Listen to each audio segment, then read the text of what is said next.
impose our form of government on anyone else.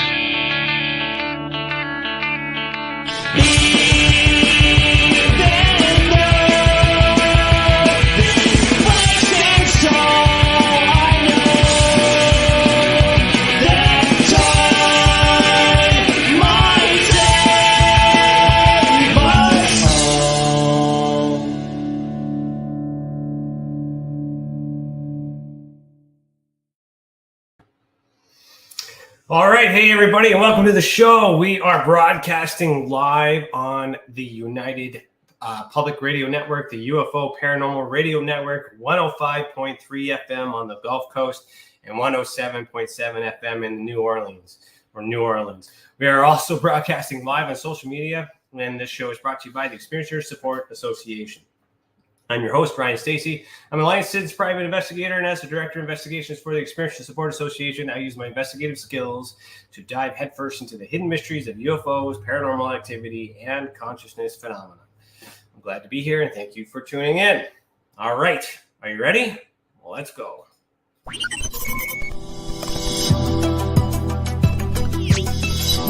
The Ultra Spectrum, putting it all together. Hi, Lisa. I see you in the comments there. Thank you for tuning in. All right. Where did we leave off last week? Okay. So last week we talked about myself and how I got myself into this mess we call ufology and how I became drawn more towards paranormal and consciousness research. So if you missed that, head back to see episode number 1 if you're interested in that. Today we're going to talk about the Experiencers Support Association, otherwise known as TESA. I'm going to dive a bit deeper into our website, what it has to offer, and if there's time, I'm going to elaborate more on my psychogenic download that I touched on last week's episode. Okay. All right. Ready? Let's go.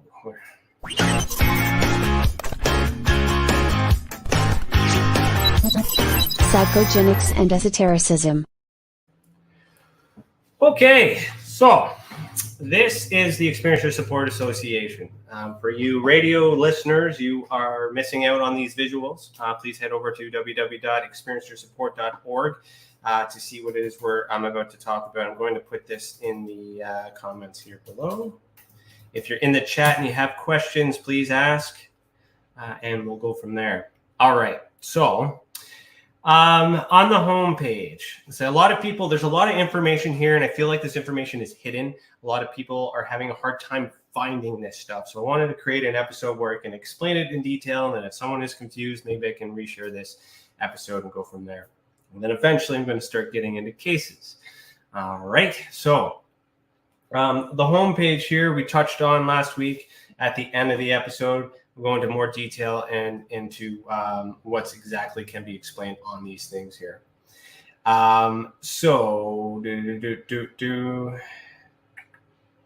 No, that was published. That shouldn't have been published yet. Oopsie doodles.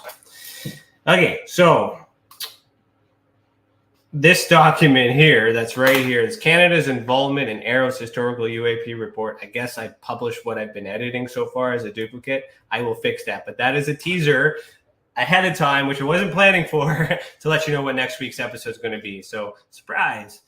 All right. So in the latest news, you can click entire news feed and it will open up into, as it says, the entire news feed here. I'll show you this, different things here, but there's another way to navigate that. In the news, essentially, I'm going to be talking about Canadian events within ufology, paranormal studies, if anything comes up in the news. And thankfully, the Vatican did some shenanigans and talked about supernatural beings, so I can finally add a paranormal document to the database, which I'm really excited about because paranormal is my roots. I got dragged into ufology not by choice, and I'm stuck in it because there's still that thread of belief that it might have something to do with all this stuff. So again, latest videos, so reels and stuff like that. Any videos that comes from the Experiencers Support Association will be here. You can also visit our YouTube channel. Just visit the Experiencers Support Association on YouTube. This is exactly what it looks like. And of course, visit our friends at UPNRN radio as well. Okay. Latest investigations. This hasn't been updated in a while, but I'm going to be sharing some of these cases in future episodes to start to set the tone as I'm working on current cases and things like that. I'm going to get into that. Again, latest declassified documents. So as things come up, these are randomized as well. So every time you refresh the page, these will be different. They're not in chronological order. And then on our website, we have this database, we have the timeline, we have this persons of interest database. I'm going to get into detail with that. And of course, we have some of these projects that we're working on. And of course, upcoming events. So tomorrow night is Beyond the Tinfoil Hat with Danny Whitson and his guest, Brent Henley. And that's where we're at there. So you get everything you need from TESA on the home page. And of course, there's a store if you ever want to support us financially in that way. And our friends and affiliates are down here. That's it. Now, if you browse the actual menu up top, okay, I spent some time this week making it a little bit easier to navigate because some people are having a hard time finding it. And at the end of each episode, I will let you know the TESA updates at the end of the show. This episode specifically is just for TESA. For that way, you guys know what to find when you need to find it. The founder page, okay, that is about me. If you are interested in learning specifically where I've come from, what my background is, so I'm going to share that in the comments here for a quick resource. I'll just close these up here. The team. TESA is nothing without my team. We do have some people that are part of it. I am looking for more people. We'll get into that at the end as well. You know, we got Chris in the background producing the show for Beyond the Tinfoil Hat. He's also helping me with the social posts that you've been seeing on social media. And I'm hoping to get him involved with more things, but he's also doing the most important job, and that's managing my security and investigation company while I'm able to do all these things. So a big shout out to Chris. If you're watching, if you're here, say hello. We got Alex Mistretta. He's my resident cryptozoologist. I am looking to get more cryptozoologists and different backgrounds on here to help with certain things. He has some articles that he wants to write. We have Dawn as well. She's been an amazing writer for some of her experiences. We have Danny, who is a comedian and a magician, who is our podcast host. And of course, Christy, who transcribes her documents, and Michael Hurst, who's a retired police officer that is a writer as well and is going to assist me with some of these investigations. All right. So then we have this interesting page here. This is called Symbols and Icons. Okay. So for those of you on radio, you're going to want to head over to experienceyoursupport.org/symbols-and-icons, or just find it in the About menu. I'll put it here for you guys watching right now. This explains the reason behind the graphics that are used and why we chose to use them in our programs. I'm just scrolling through here to show you the different things that we use that you might see. So this page actually explains why I use them, or why and how they came to be. I'm not going to get into detail on that because we got a lot to go through. So if you're interested in that. Now you have investigations, and experiencers has their own tabs. I'm going to say those two near the end because that's where the meat and potatoes are, if you will. The event calendar. Anytime we have something going on, such as podcasts, workshops, seminars, things like that, it's always going to be here. So here's a handy resource if you're planning your month, things like that around stuff that you want to do. News. This is where we're going to get our news in categories. Okay. So I'm adding categories as we write, as we report. So currently we have team profiles, which announces the teams, where their background from, why they're part of it. In investigations, I have case studies, digital threats, government transparency, methodology reviews, and when I rip apart a lot of things, surveillance technology. In politics, I have things about disclosure, international relations, public perception, and media. In religion, we have cultural practices and spiritual pathways. In science, we have cybersecurity, extraterrestrial research, paranormal research, methodology, space exploration, UAP research and analysis, and ufology. And of course, world, we're covering Canada, but sometimes there's some overlaps because a lot of this UFO crap, unfortunately, has bled over from the American government. So we're getting involved. contact us. This is how you can reach us if you need anything. And there's a shop here if you are interested in anything. The 2 books that I've published, which is the Canadian Current Events Survey reporting the year 2020, and then of course 2021. I'm working on 2022 and 2023 as we speak. I'm also working on rebranding the name of this book so that way it can be a little bit more relevant and easier to find. We also have these cool, only merchandise we really have for TESA right now are these cosmic color changing Frisbees. So if you're interested in that, pretty cool. You get these logos and whatnot on it. If you're interested in that, all those proceeds go back to keeping TESA free and this program free for others. And of course, there's this new Patreon link up here, support disclosure on Patreon. That's how you can find me, talk to me intimately, one-on-one. If you join the enhanced reliability status, I can do a custom freedom of information request for you.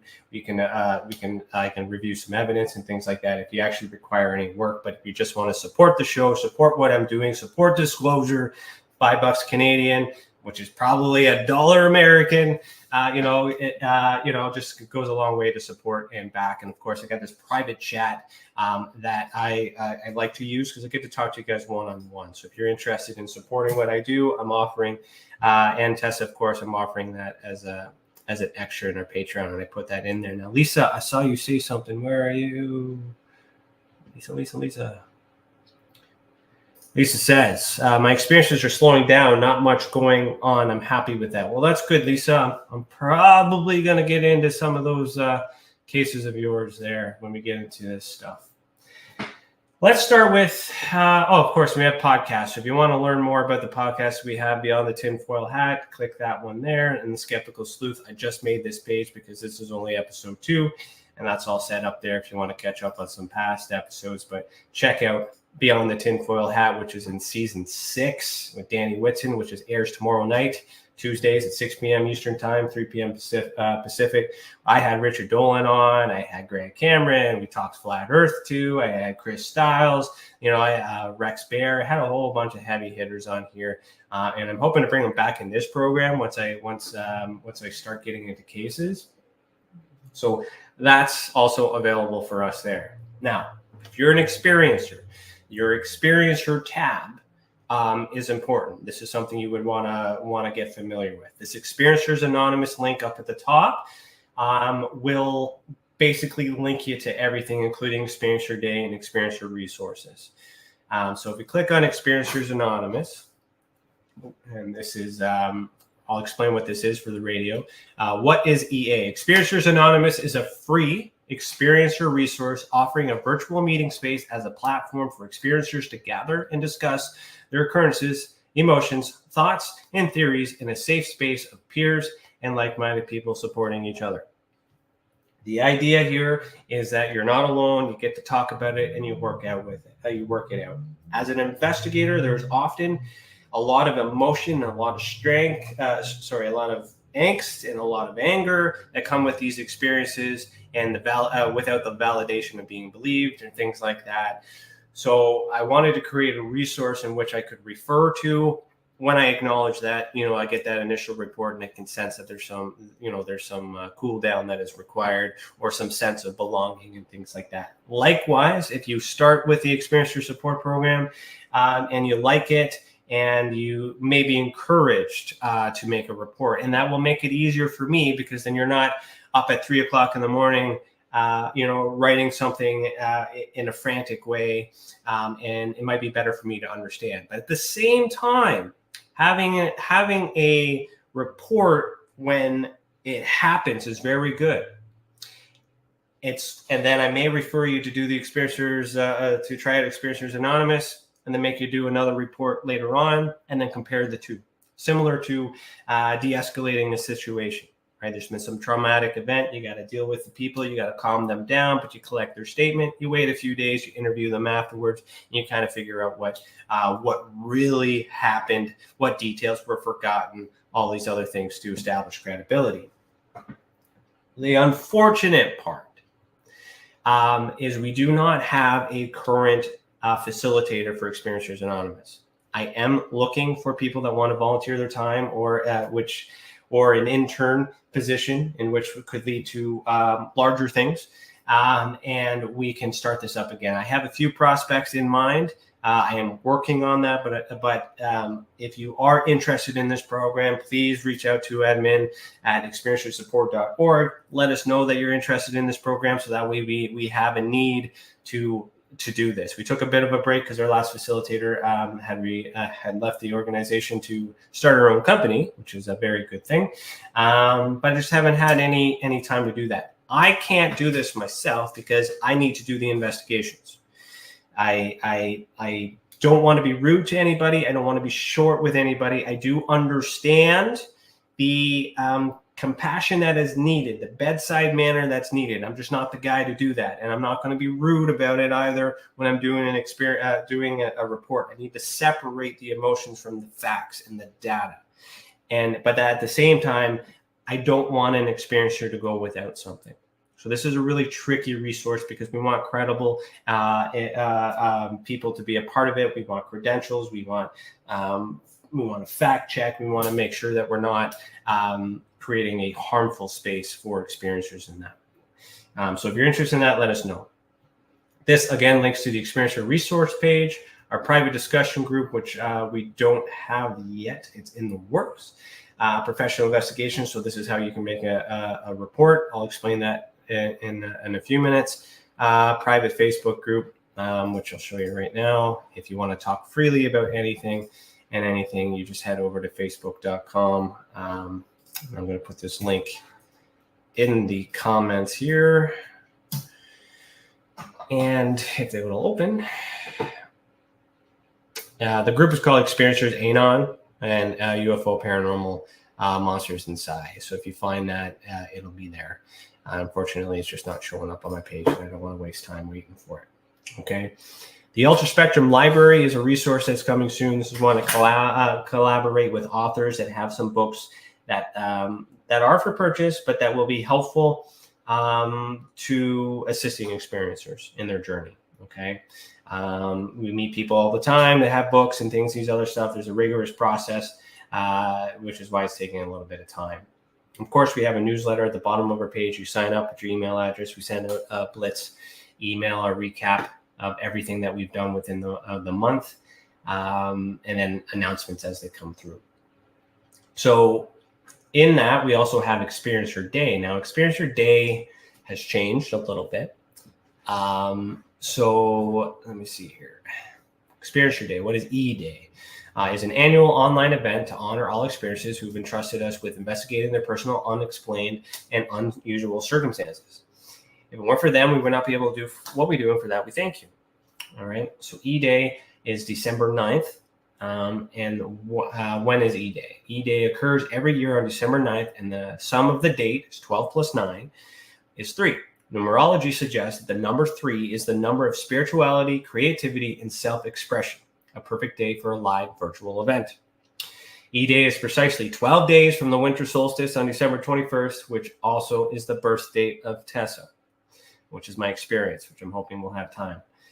How to participate? E-Day will be streamed live on YouTube channel. Click the banner below to subscribe and all this other stuff. So now that we're part of this bigger network, which is a United Public Radio Network and all the others we mentioned earlier,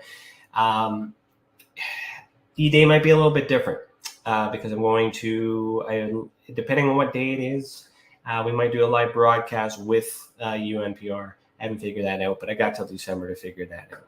Essentially, if we don't put on a program, we want this to continually happen. We want one day, we want to try and create a holiday, to recognize experiencers, and that's what we're trying to do with this movement here. Okay. Experiencer resources. This resource page will continue to build as I come across resources or as I come across people who have free resources. It's entitled to be free. I've come across a lot of people that have paid resources, but it's not the intention of TESA. And if I'm going to pay for it, I'm looking at, I need a copy of it first. And then I've been working with some people that don't want to share a copy to encourage me to purchase it and things like that. So I can make it free for you guys. So there's a lot of conflict. But if you guys have experiential resources that you want to add, that you think would help other people, there's an opportunity here. So right now, currently, we have a Wise Mind and mindfulness workshops. So for those of you who understand psychology, The CBT program is very similar, even though we're talking about experiences and stuff. There's a lot of tools and there's a lot of tricks and things that you can do to help cope with experiences and the trauma that's associated with them. These are just quick assessments here. If you're in Ontario, Canada, there are self-management programs. I haven't really found anything else in my study. I am from Ontario, so I am familiar with this because I use this with my work when need be in the private sector with security investigations. And I'm hoping to add more to this as I meet more people. Lisa says, I missed out on Experience Your Day last year. Not sure how, but I will make sure to not miss Experience Your Day this year. So you didn't miss it, Lisa. We didn't have one because of COVID and everything else ending, and everybody went back to work, and the volunteer time wasn't available. So we weren't able to actually put one on, unfortunately. But, it is what it is. And hopefully we're going to be able to rebuild that and continue that for future years. Okay. Disclosure. It is 30 some odd degrees right now, and I am in an attic, and I forgot to turn on my air conditioner. I am sweating like a pig. So I apologize. I'm all over the place because I'm cooking right now. I feel like a pressure cook right now. All right. So investigations. This is the meat and potatoes of my work. A lot of people don't really realize how much information is here. So if you explore the investigation, you're going to get a plethora of information. I got about 15, 20 minutes here before I have to end. So, pardon me, half an hour. Good for time. Okay, so under the investigation tab, under the annual data sets, okay, you will get to see a preview of some of the reports that I have published in previous years. So this is a 99-page report. No, I have 19 pages here out of this 99-page report. I have 18 pages out of this 110-page report. So we'll look at the most recent one, 2021 Canadian Current Events Survey. We'll probably do, and we'll also look at the 2021 Canadian Current Events Survey breakdown and yearly comparison.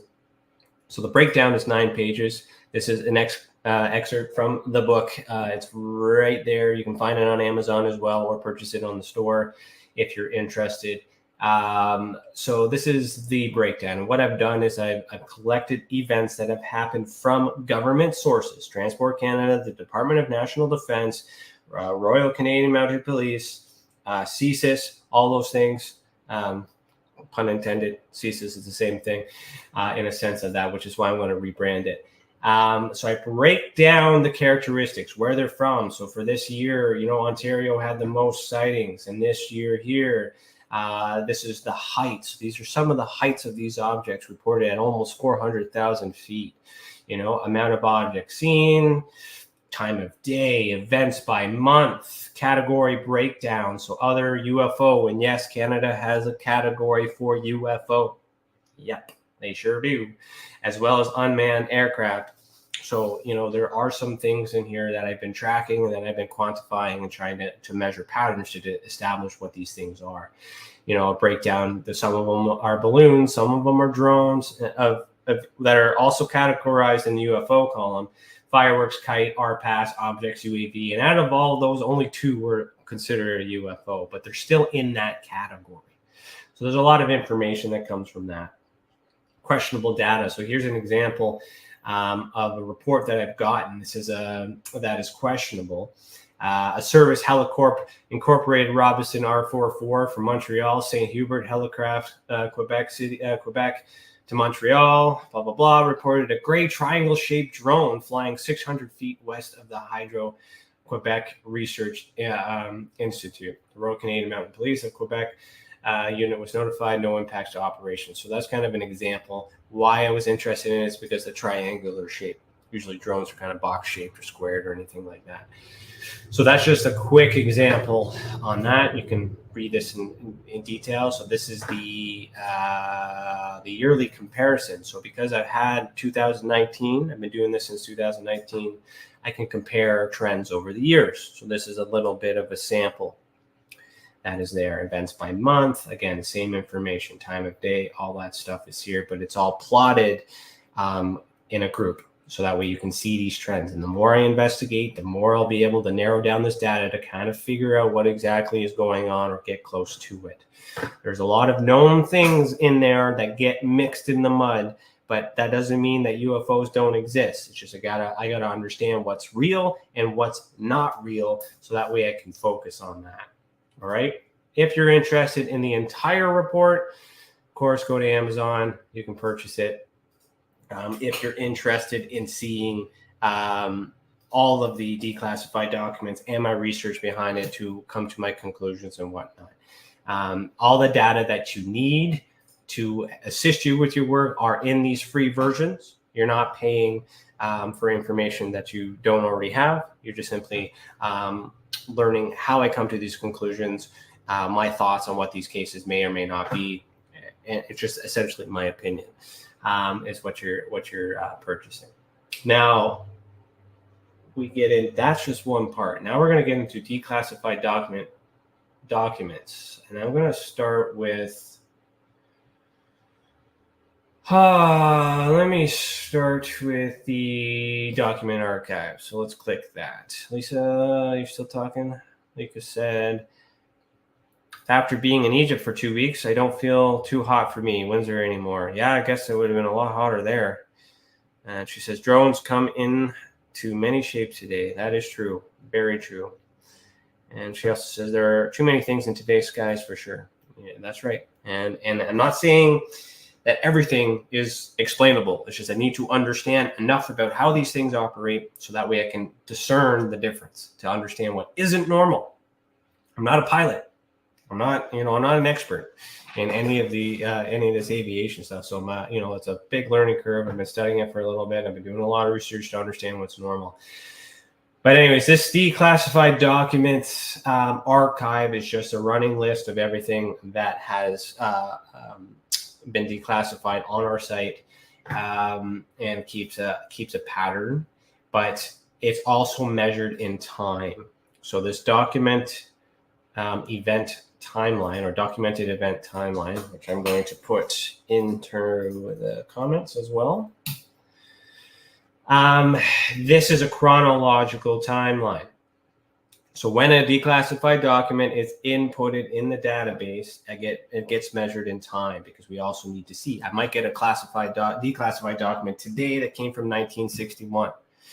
Okay, yeah, I publish it today. You guys are happy about it, but how does that make sense? So if you continue to scroll down on here, you'll see something that says load more.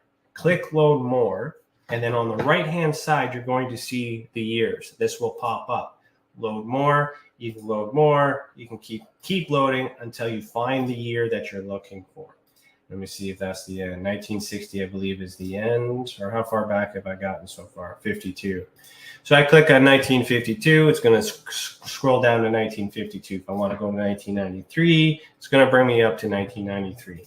So 1952, this is important. This is when we start to see a pattern. April 22nd, Defense Research Board meeting minutes on flying saucers. April 24th, another document, 1952. But what's important is it's 2 days later. You wouldn't see that unless it was measured in time. Interrogation report, June 21st. So a couple months afterwards in 1952. So, as I endpoint all these things, we start to put the pieces of the puzzle together a little bit and have a better understanding of it. This is an ever-growing database and I need help with it if anybody is interested in transcribing documents. And between this are also some cases that I've done. So here's an example. You want to click learn more. Let me do a learn more on two of these because they're two different things, if this will open for me. This declassified document is here. You will see it. You get to read it. It's been transcribed so that way you can read it legibly or legible. It can be a legible reading. And it's been broken down. Now, this takes time.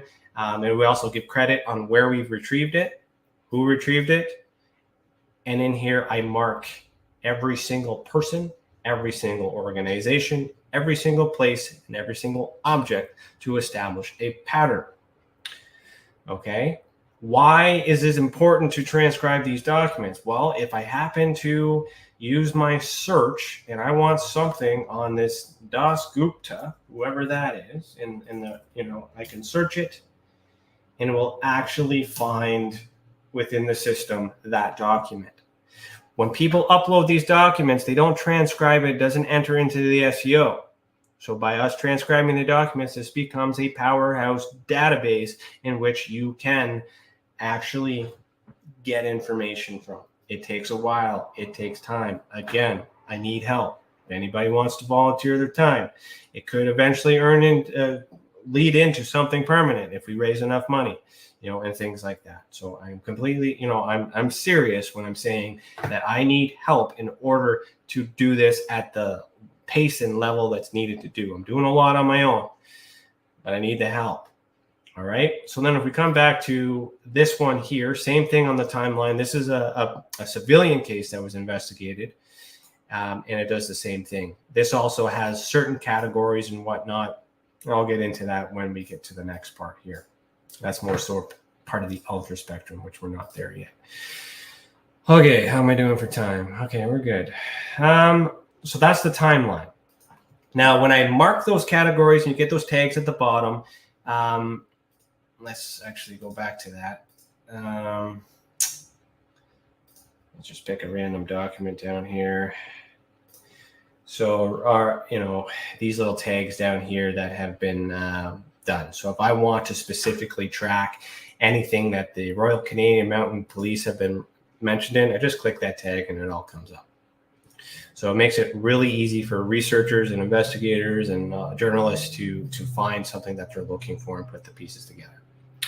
Okay, now the declassified points of interest. This is where those tags become more important. It's a collection of locations, persons, and organizations mentioned or directly involved in the declassified documents section. It's designed to link the documents while providing investigators and research association data with these events. So we have persons. So now we have every person. But if that person appears in another document, it will have a running list. For an example, C.J. Davis is a corporal within the, I'm going to guess the RCMP, because these are RCMP, but corporal might be Air Force. I don't know. I have to look at the documents to specifically know this person's rank. And as in these initials, are there, but because the redaction process is interesting, they don't redact everything. And they don't redact the same thing. They don't have the same level of redaction that's required depending on the document. So sometimes I can figure out through other documents who the C and what the J stands for because they didn't redact it, or it was entered in the report. So this is another important thing, that these tags will change and migrate over time. So this is a hot commodity in this sense. There's some interest. This person is significant. Why? Because it was mentioned in so far 5 documents. Right. So this helps me quickly, determine who my persons of interest are. And as we go through these documents, more of those things will pop up. We'll see more trends. Organizations, so APRO has been mentioned a few times back in 1967. Canada, United States, joint stuff, Coast Guard. These are all organizations that were mentioned. And then that is also categorized. And we also have associated persons. It's also good to associate who these people work for. Okay. Department of Transportation, yada, yada, list goes on from there. Then the next pile is places. Where are these things happening? There's Canada, British Columbia, a part of Manitoba, Falcon Lake, all know that one, Winnipeg, Northwest Territories, all this other stuff specifically. Then we get into China was mentioned, Germany is mentioned. Germany's mentioned a lot, FYI, hint. House of Commons, Italy, Russia, United States of America is mentioned quite a lot in these Canadian documents. I wonder why. And then objects, how many of these objects are in the air? So aerial activity, all of these objects, of course, talk about aerial activity, but then some of them mention balloons. Some of them mention cylindrical objects. E3 Sentry, so this is a specific craft that's been mentioned. F-16, F-35, flying saucers. So the word flying saucer was used. I'm also tracking and measuring the language that they're using to determine whether or not to separate the good from the bad, because there's a lot of misinformation here. And this is a really good resource. It gets updated every time. And of course, projects, the Conduct Committee, Noble Eagle, Project Theta. Project Theta is pretty interesting too. Right now, I'm working on the Arrow document that was released, because there's a crap ton of associations and objects names and things like that. It'll be a huge resource for this database, of course, and it'll definitely put some pieces together. And it does reference some of these Canadian projects too. So that is a heavy page to use. What did Lisa say? You said, unless a UFO comes down, you don't know what it is. That's true. I saw an object same size of the moon moving slowly until it disappeared into the clouds. It was glowing orange. What was it? Well, the size of the moon, that's pretty big. So it could be close. I don't know. Have to see an image of it. It sounds frustrating for you working on it alone. Oh, yeah, it definitely is. I love doing what I'm doing, and I know exactly what needs to be done. But I'm paying a lot of money to keep this free for myself, and I want to share this with those who want to be a part of this for the ride. Of course, training's involved. Have to make sure that you're not just trying to get information and scoop it, and make sure you're not a misidentification agent or misinformation agent, like some of these folks that have been trying to get a backdoor access and whatnot. But if you're legit, then we got something going on. So then we have the visual evidence database. So the visual evidence database, same idea, except this is where they are physically. So we measure in time, we measure in association, and now we're measuring in proximity. All three of these perspectives are important for every single investigation, no matter what you're doing, no matter what you're investigating. All these elements are important. So the system is designed that when we input these documents, it gets shared amongst these databases, so we can look at it collectively, and we can also look at it separately, depending on what piece of evidence we are looking for. And that varies depending on what you're doing.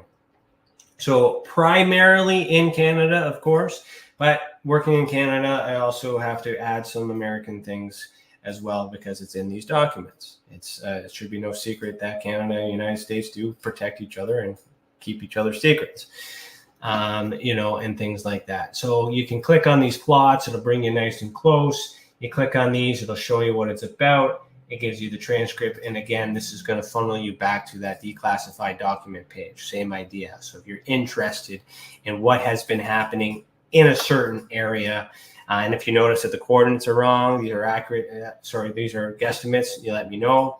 If this is a civilian case on here, please know that the exact location has been modified to protect your identity and to protect your location. It's close, but it's not exact. Okay, it's got to be close to be accurate for the plot. I'm not going to have you in the next town over, but maybe a couple blocks here and there in the general vicinity. If you are an experiencer and you see and you think it's too close, because only you will know that, public won't know, you let me know and we'll move it. What's really fascinating about this database, which I'm really happy when we spend a lot of time creating it, is that it includes everything. But if you want, Ariel, you can specifically toggle off certain things so that way you can see patterns. So let's just do government buildings. No, let's just do pyramids for an example. Mines are still there. Residual evidence, turn that off. Pyramids are there, turn the mines off. Okay, so as these things come up in these cases, we also plot these things up. Beings observed, turn that off. I don't have that many pyramids in there, do I? No, shouldn't be any pyramids. Except for this weird one, way the heck down here in Antarctica. Nice little pyramid there. So I put that in. So as I come through my research and go through these cases, I will build that. If you want to help build this database and you just want to plot landscapes and things like that, I could use your help on that too. Teach you how to use the back end. And that would be very helpful on this part too. Okay, so now that we're there, ultra spectrum classification system, we might have to do an episode on that one on its own. I'm just looking at time here. Maybe that'll be next week's episode. So so then you can also find event reconstruction videos. So these are just little videos that we've created in the past on for experiencers. I'm not quite sure if you're going to hear it, so I'll just play a little sample here. Um, we kind of recreate the event as explained. I'm just going to mute this. As it was explained, so for you on radio, you want to head over to YouTube and check these out.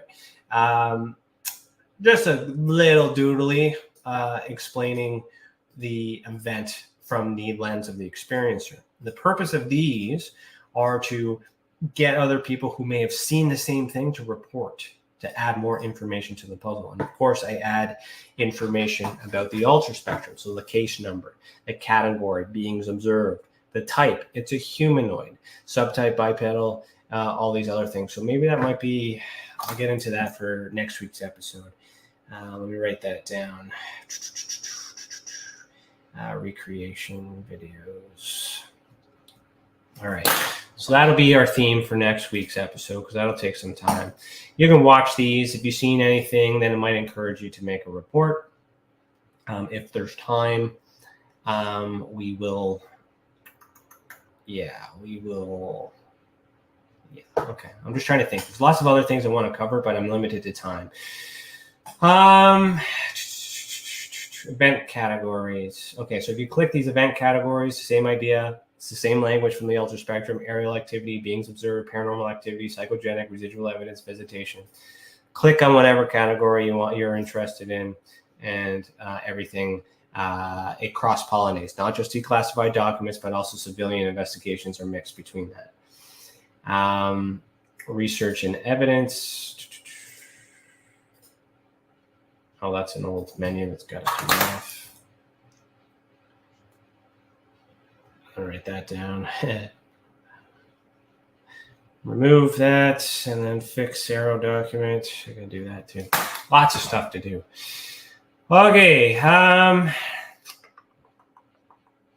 Research and investigation tools. So just like experiencer section, I've been finding free resources that could help other investigators solve these cases on their own.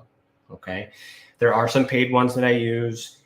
There are some trade secrets that I keep to myself, because they also apply to my private investigating firm. So I need to keep some things under my hat. But when I come across something that's similar, that's free, there's a lot of resources here. So I want to share this one in the link here. Lisa says, there's more UFO reports in Canada than we know. It would be great to have more people looking into it right now. Yeah, I'm trying, Lisa. I want volunteers. I want people. So let me know. All right, so there's the research investigation tool. So here you got acronyms and definitions, classification system. There's my classification system right there. Data sets and reports, quick references, searchable databases, searchable mapping systems. All these things are useful for during some types of investigations. And as I come across more, I'm going to continue to build this resource to assist investigators, because most investigators are experiencers. All right. Visual evidence database, we've done that. The ultraspectrum classification system is here. I'll go into detail with that in a future episode. And let me see, I think that covers everything. Yes. So I did say if there was time, I wanted to share more of my experience. So if I were to go in here and type in, what was it, TESA? Or no, I guess if I go about symbols and icons. Yes. So this is about my experience, my psychogenic experience. All right. The map is an image created by myself through what we understand was a psychogenic download on December 21st, 2018. The purpose and meaning remain a mystery, right? However, we have come to see this as a map of a possible location as well as an individual personalities and skill sets. Whole bunch of things. Basically, this is an image that I've seen. I don't know where it came from. This is where I'm starting to understand psychogenics and consciousness and how it worked and blah, blah, blah. But then I spent many years privately trying to figure out what it works with. And I've written an article. And I'm hoping I have time to read it. So bear with me here. It's a long one, but it's important. Okay, so on the winter solstice of 2018, a day soaked in symbolism and revered across various cultures as a pivotal point of change and rebirth, I experienced a profound vision that would fundamentally alter the course of my life. The vision, an intricate tapestry woven from symbols steeped in ancient lore and personal significance, unfurled in my consciousness, revealing a narrative deeply rooted in both the mystical and the existential. It was as if the universe chose this specific day, symbolizing the end of one cycle and the birth of another, to import the transformative experience. This profound event marked a personal transformation and laid the foundation stone for the Experiencer Support Association. All right.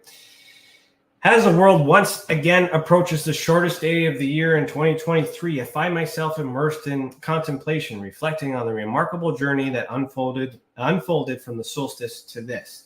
The vision that once perplexed and intrigued me has now become a guiding force, shaping my understanding and influencing the direction and ethos of TESA. The organization, born from a moment of profound revelation, has evolved over these 4 years, paralleling my growth and deepening my understanding of the intricate tapestry of existence that the vision first revealed. So the winter solstice vision, timing, and impact. Now, this is the first part because I'm still studying.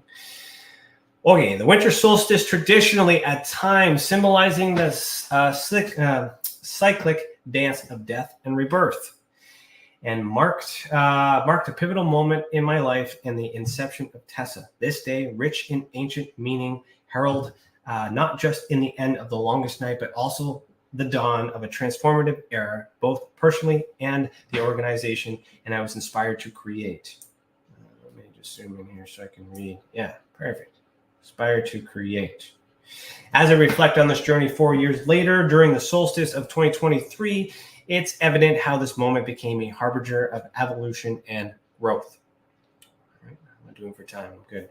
Analyze. So for that pivotal 2018 winter solstice, the unfolded vision brought distinct themes for each ensuring year, mapping out a path from analyze to the anticipated contact in 2024. This progression encapsulates the evolution of TESA.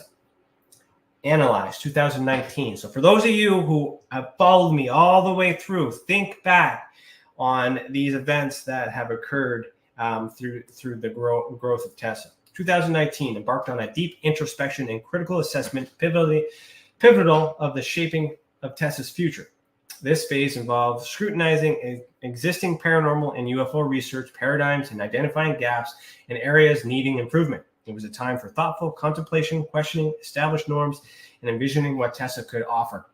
The foundation stage sets the tone for TESA's approach, and emphasizing open mind inquiry and rigorous analysis, which are crucial for building an organization grounded in credibility and thorough understanding. Assemble 2020 marked for the crucial gathering of ideas, resources, and people essential for TESA's formation. This stage united a diverse community of thinkers, researchers, and experiencers. It involved creating a solid framework for the organization, establishing its goals, and laying down its operational structures. Collaboration and teamwork were essential during this phase, as they were instrumental in transforming the vision of TESA into a tangible, functioning entity poised to delve into the realms of the unknown with a collective approach. 2021, Deconstruct, was a transformative period for TESA, where existing beliefs and narratives in the paranormal and UFO fields were critically examined and reevaluated. This stage involved challenging conventional wisdom and dismantling misconceptions that had long been barriers to understanding. It was a time for rigorous scrutiny of intentional assumptions and external information to shed outdated ideas and pave the way for more accurate, nuanced perspectives. Deconstruction was essential for rebuilding TESA's approach on a foundation of more reliable evidence-based understanding. Rebuild 2022 was a time of restoration and growth for TESA. Following the critical deconstruction of the previous year, this period we were focused on reconstructing our approaches and methodologies based on newer, more robust understandings.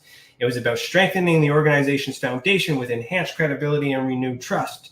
Efforts were concentrated on developing more refined research techniques, fostering stronger community ties, and rebuilding the narrative around paranormal and UFO phenomenon with a fresh, more informed perspective.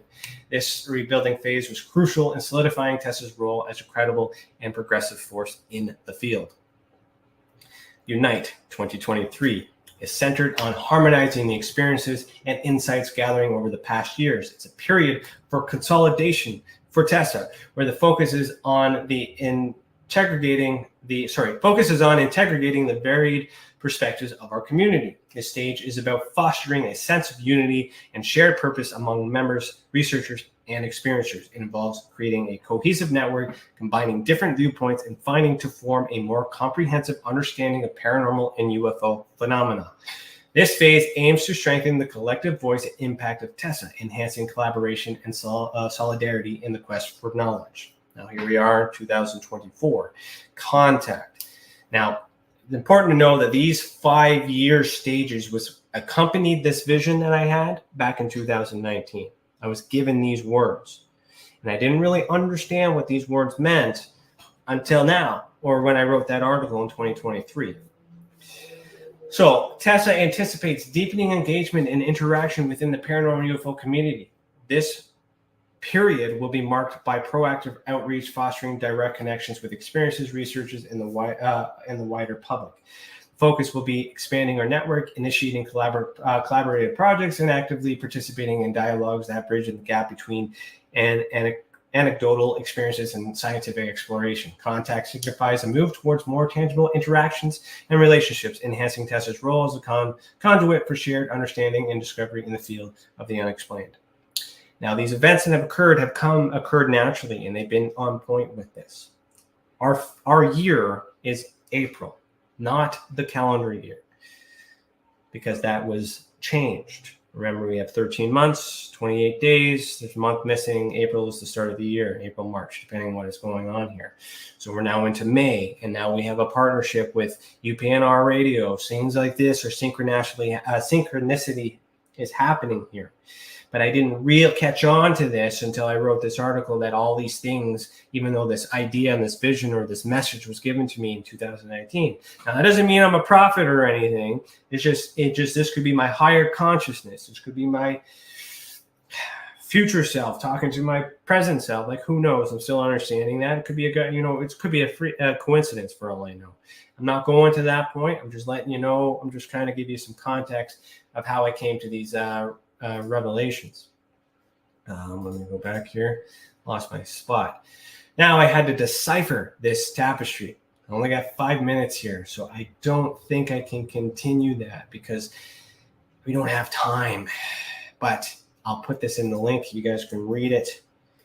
And I'm just going to summarize here. We got triangles in alchemic context. We have circles with a dot, the plus sign, crescent shapes, spirals and swirls, glyph-like shapes, seal of Solomon, the Templar cross, yin-yang, Masonic symbols, the 7-level arts and science, 5 elements, zodiac, Knights of the Round Table, black triangle, Masonic tools. We have Anu. We have the spectrum of paranormal consciousness phenomenon. We have all of those things in this symbol. But this is also information I did not have when I had the experience, because I had to learn this in the future. And since I've learned it from this, and that's how I link it. The actual event itself happened.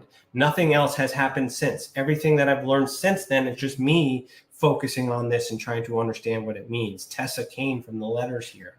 But it's not just TESA. It's also Aset, which is Isis, which is backwards for TESA. And there's a whole bunch of information here that you can get into here. There's also colors in here that represent the Order of the Eastern Star, which is the female fraternity within Freemasonry. There's significance there. So we go back and you see those colors here and again, radio listeners, you want to get on YouTube here because you're missing stuff. And then I keep going through. I explain the synchronicities and all that other stuff, what it might mean and what I'm going to do from there and end it. And I'm focusing on writing a part 2. All right. So let me get ready to end this show.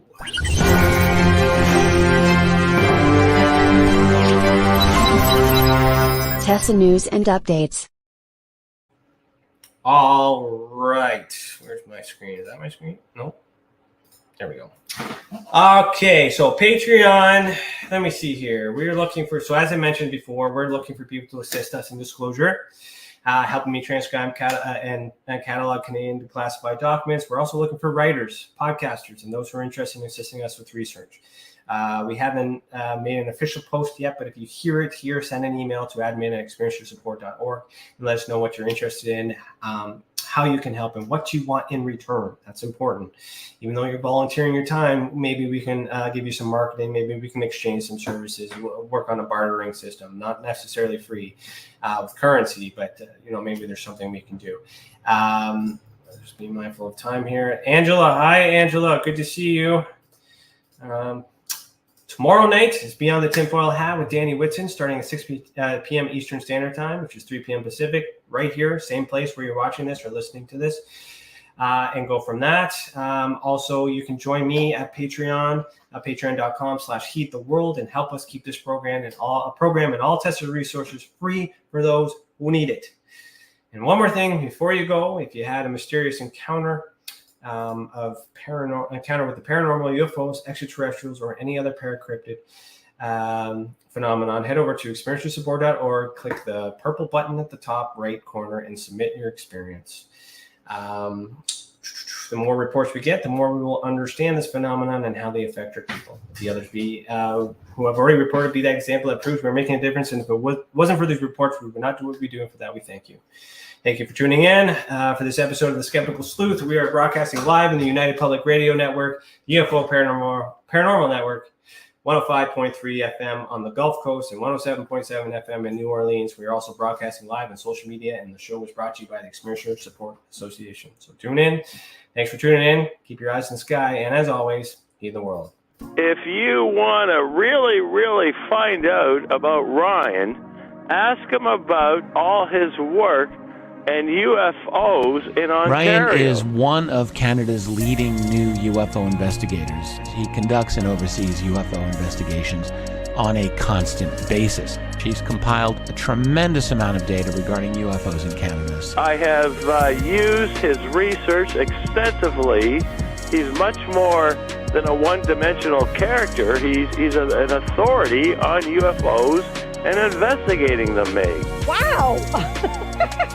Really goes over how UFO investigations are done and what are some of the mistakes that people make when they submit evidence. For starters, don't edit your videos or photos before you send them. He would come out with an annual report on not only the number of sightings, but how many were unexplained, unknown, or just, nothing could be said.